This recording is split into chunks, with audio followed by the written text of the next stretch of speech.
Assalamualaikum warahmatullahi wabarakatuh. Selamat malam salam pejuang RSP. Pada pertemuan kali ini saya ingin membahas mengenai manajemen konflik eh, dalam tim dan perusahaan organisasi. Apa saja yang bisa kita bahas, yaitu tipe dan strategi.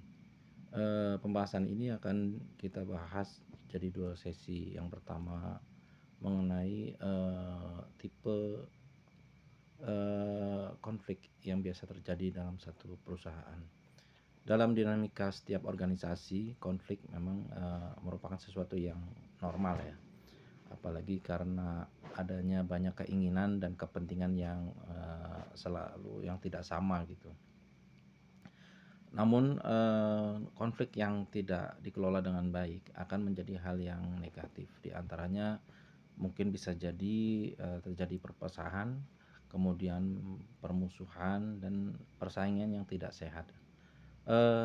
Dampaknya akan terasa di kinerja dan produktivitas karyawan pada saat itu juga, atau mungkin di masa yang akan datang.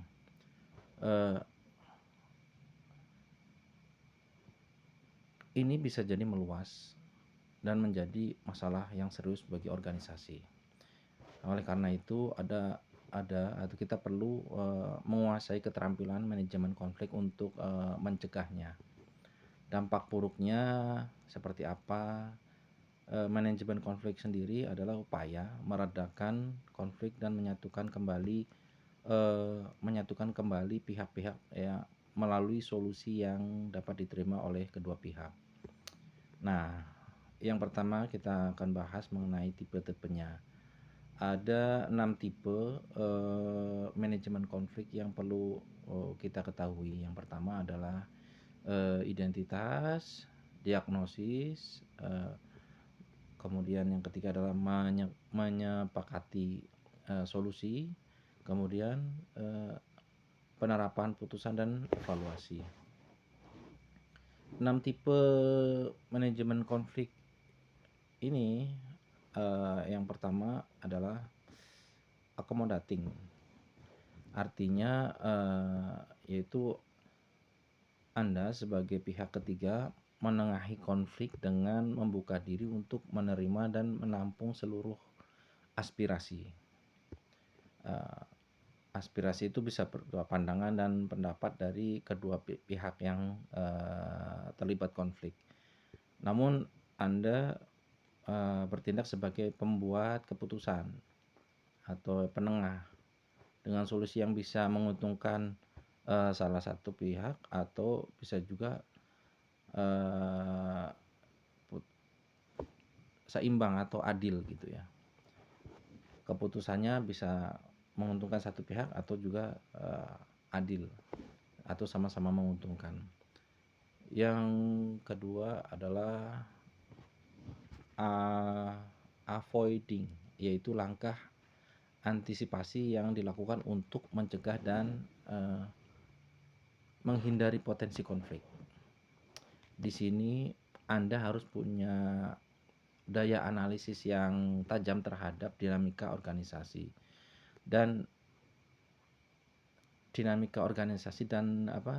pergerakan tim atau aktivitas tim, serta mampu mengidentifikasi hal-hal yang dapat menjurus ke konflik antar anggota tim. Lalu Anda juga mengambil kebijakan sebelum konflik terjadi.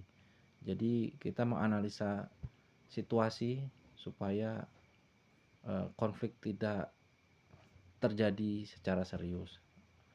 Nah, itu yang disebut avoiding. Jadi langkah antisipasi. Kemudian yang selanjutnya, yang ketiga adalah compromising, yaitu proses penyelesaian konflik dengan upaya pencapaian kompromi. Ketika masing-masing pihak yang terlibat menurunkan atau mengurangi tuntutan, kepentingan, keinginan atau kehendak sehingga menghasilkan titik temu yang dapat diterima keduanya. Inilah yang disebut compromising atau kompromi, ya kan, negosiasi. Kemudian keempat adalah collaborating, yaitu Anda mengubah konflik menjadi hal yang positif dengan membiarkan kedua belah pihak berkolaborasi. Namun solusi ini hanya efektif apabila kedua pihak yang berkonflik bisa menyepakati sebuah tujuan bersama. Jadi kita harus bikin tujuan bersama supaya konflik itu bisa menyatu dalam sinergi hal yang positif. Kemudian yang kelima adalah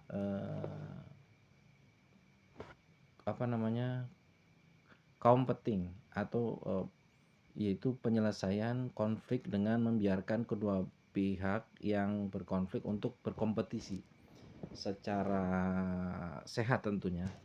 Anda sebagai wasit, memposisikan sebagai wasit, memantau dan mengawasi mereka. Dalam beberapa kasus solusi ini cukup adil, ya, namun menghasilkan solusi menang dan kalah. Itu adalah competing atau penyelesaian konflik dengan membiarkan kedua belah pihak untuk berkompetisi. Kemudian yang terakhir adalah conglomerating atau yang bisa yaitu cara menyelesaikan konflik dengan menggabungkan beberapa cara yang ada di atas tadi. Kompromi atau adalah tipe manajemen konflik yang paling umum yang dilakukan, ya, kalau yang kompromi, karena biasa dilakukan dan gampang dipraktekkan. Kemudian biasanya kompromi dilakukan karena menghasilkan win-win solution atau sama-sama mendapatkan keuntungan. Dalam hal ini semua pihak merasa diuntungkan atau merasa menang. Tidak ada yang lebih diuntungkan dan tidak ada yang lebih dirugikan. Nah, sebagai seorang pemimpin, kita atau Anda juga perlu menerapkan strategi mengelola manajemen konflik. Strategi ini adalah tahapan atau penyelesaian secara berurutan. Yang pertama adalah identifikasi, yang kemudian adalah diagnosis, yang ketiga adalah menyepakati solusi, yang keempat adalah penerapan putusan, kemudian yang terakhir adalah evaluasi. Nah, untuk ini kita akan bahas pada pertemuan kedua. Oke, segitu saja. Assalamualaikum warahmatullahi wabarakatuh.